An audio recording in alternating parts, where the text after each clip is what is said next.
everything is new. God has done it all.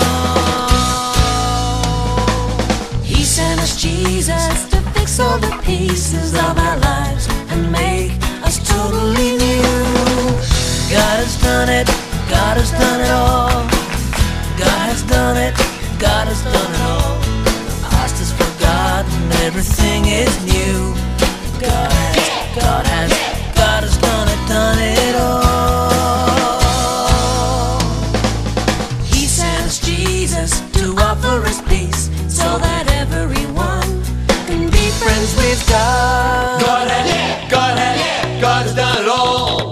God has done it all. God has done it all.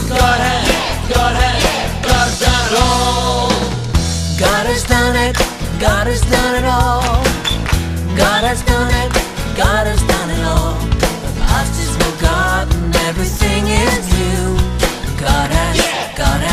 God has done it, God has done it all. God has done it, God has done it all. The past is forgotten, everything is new. God has done it all. God has done it all. God has done it all. God has done it all. God has done it all.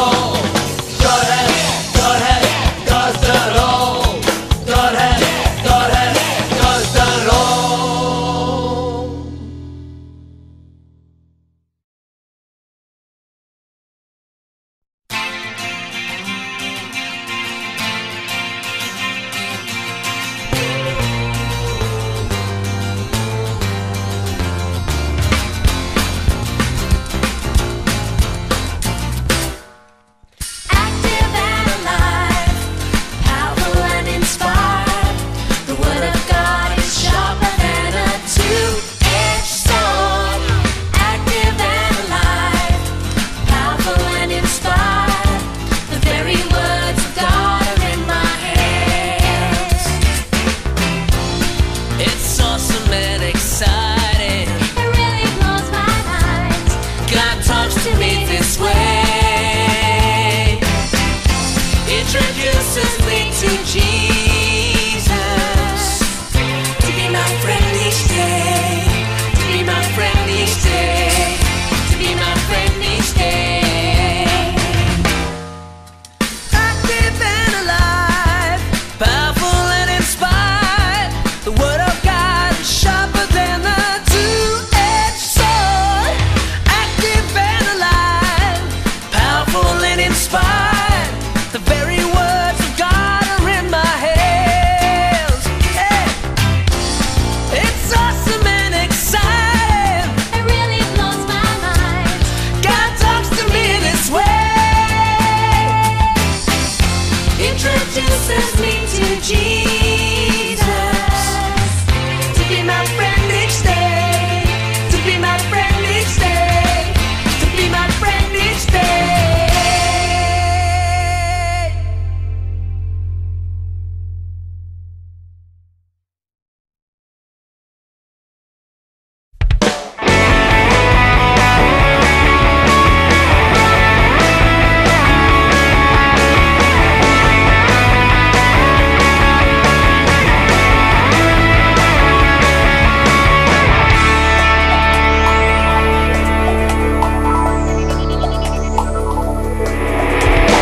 Saat ku jumpa denganmu, hidupku menjadi baru.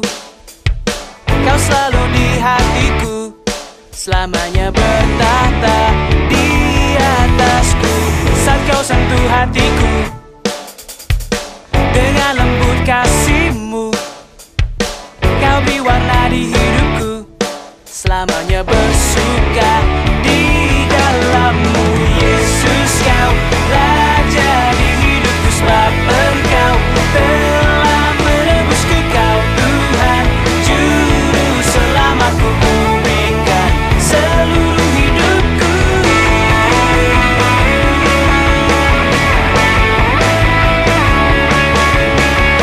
Saat ku jumpa denganmu, hidupku menjadi selalu di hatiku, selamanya bertahta di atasku. Saat kau sentuh hatiku dengan lembut kasihmu, kau diwarnai hidupku, selamanya bersuka di dalammu. Yesus, kau raja di hidupku, sebab engkau telah menebusku. Kau Tuhan juru selamatku, ku berikan seluruh hidupku.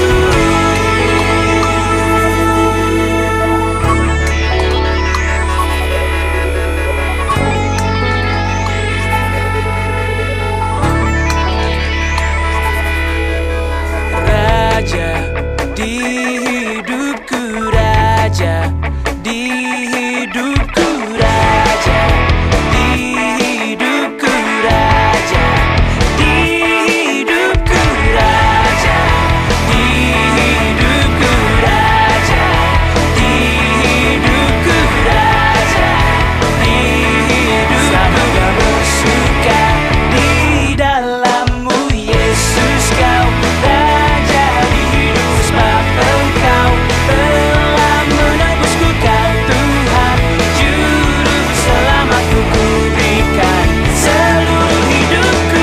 Yesus, kau raja di hidupku, sebab engkau telah menebusku. Kau Tuhan juru selamatku, ku berikan seluruh hidupku. Raja di hidupku, raja di hidupku, raja di hidupku, raja di hidupku.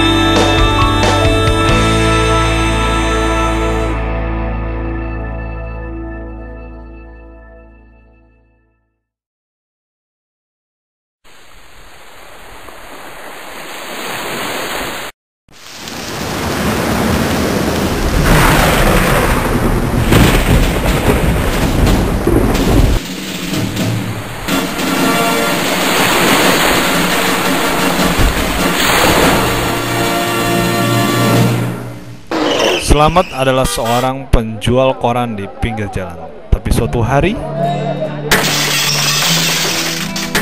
suatu peristiwa terjadi perampokan di tengah jalan. Seandainya saya bisa memfoto kejadian ini. Ini tentu bisa dijual. Tapi jangankan foto, untuk biaya uang sekolah saja aku harus menjual koran. Ayahku hanya seorang penjual gorengan. Rasanya ini sekedar mimpi. Aku bisa mendapatkan sebuah kamera. Surat kabar pos berita memberikan kesempatan pada setiap penjual koran di jalanan untuk bisa memperoleh kamera dengan harga murah, sekaligus membeli setiap gambar yang diambilnya. Slamet sangat bersuka cita karena dia pun memperoleh sebuah kamera. Hingga suatu hari terjadilah perkelahian yang hebat di jalan tempat Slamet berjualan.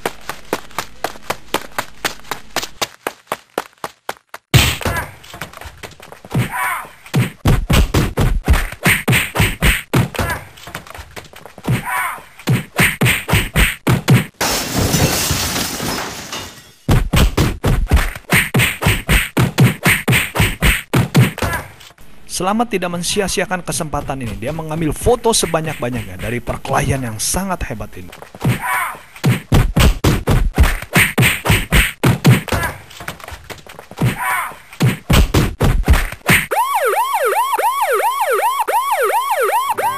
Foto Slamet mengenai perkelahian dimuat di surat kabar dan Slamet mendapatkan bayaran yang cukup besar. Keluarga Slamet sangat bergembira. Tapi ayah berpesan, jangan karena uang engkau tidak menjadi saksi Kristus. Suatu siang Slamet sedang berjualan dekat gedung pencakar langit yang sedang dibangun. Gedung itu dibangun dan banyak tukang bangunan yang terlibat di sana. Gedung itu sangat tinggi, tapi satu kali dia mendengar suara truk sedang mendaki ke atas.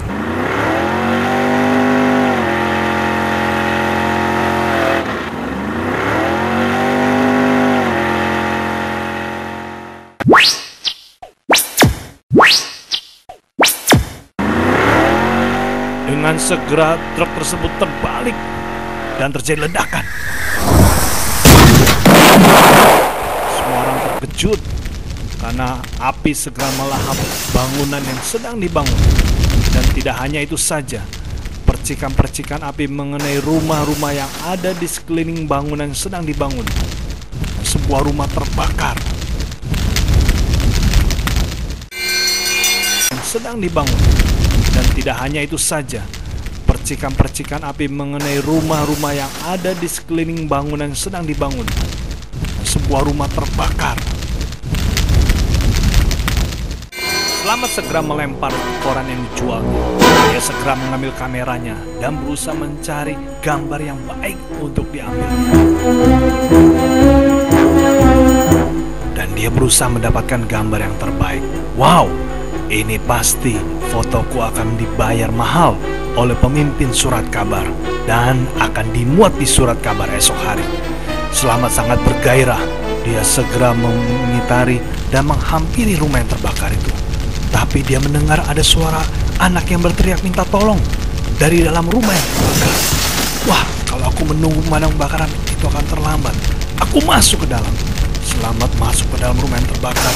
Dia merangkak tanpa dia sadari kameranya bergesekan dengan lantai. Dia menemukan anak yang terjepit. Dia membawanya keluar secara perlahan melewati api dan dia berhasil menyelamatkan anak. Setibanya di kantor, Selamat menemui masalah karena dia tidak berhasil mendapatkan sebuah gambar pun dari peristiwa kebakaran itu. Bukan hanya itu, kamera yang dipinjamkan yang sedang dia cicil itu menjadi rusak karena bergesekan dengan tanah. Pemimpin surat kabar menjadi marah besar. Selamat diputuskan tidak boleh lagi terlibat mengambil gambar dan bahkan kameranya pun tidak diberikan kepadanya. Selamat pulang dengan sedih. Dia berpikir seandainya tadi dia mengambil gambar, dia akan mendapatkan uang yang cukup banyak. Tapi dia sudah memutuskan untuk dia tidak ambil gambar itu dan dia menyelamatkan anak yang ada dalam rumah yang terbakar itu.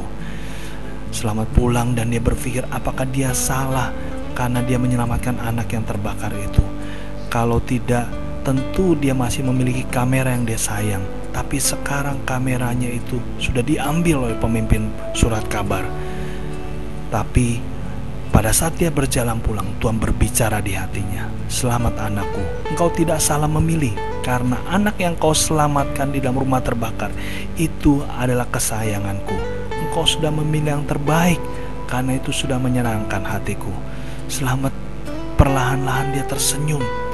Karena dia tahu ternyata pilihannya itu tidak salah.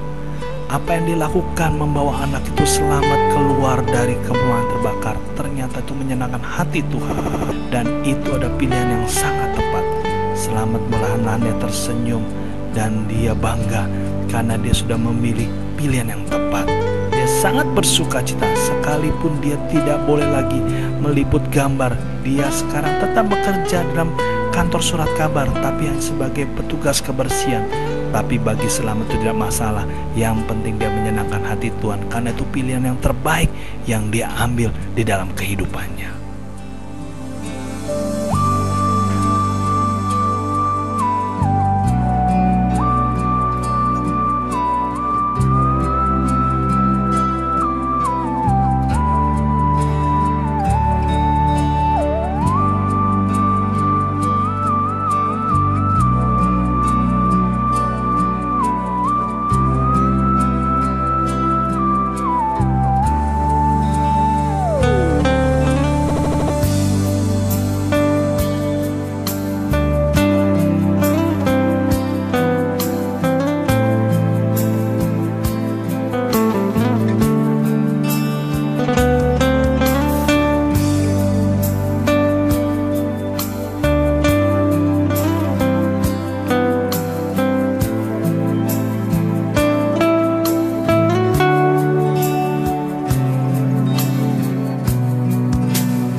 Amsal 14 ayat 12 mengatakan, ada jalan yang disangka orang lurus, tetapi ujungnya menuju maut. Jalan yang lurus itu menuju sebuah pintu yang besar. Itu adalah jalan yang lurus. Tapi ada jalan yang sempit, itu menuju kepada jalan yang sempit. Banyak orang berusaha menuju kepada jalan yang lurus karena berpikir itu jalan yang aman, jalan yang paling nyaman yang mereka bisa dapatkan di dunia ini. Dan pintu besar terbuka, mereka bisa masuk ke dalam. Tapi ada beberapa juga yang berusaha menuju jalan yang sempit, dan mereka masuk kepada pintu yang sempit itu. Apa yang terjadi di balik jalan yang lurus dan jalan yang sempit itu? Apakah benar membawa kenyamanan atau sebaliknya? Kita akan lihat bagaimana ternyata jalan yang lurus dan kelihatan nyaman adalah tipuan iblis, sehingga banyak orang akhirnya kecewa karena mereka harus berjumpa kepada kebinasan kekal, yaitu maut atau neraka. Sedangkan jalan yang sempit dan pintu yang sempit kelihatannya kurang nyaman, itulah sebenarnya jalan Tuhan, karena Tuhan sudah memberikan jalan keselamatan. Firman Tuhan adalah jalannya. Saat kita percaya Yesus, maka kita bisa masuk ke dalam keselamatan hidup yang kekal.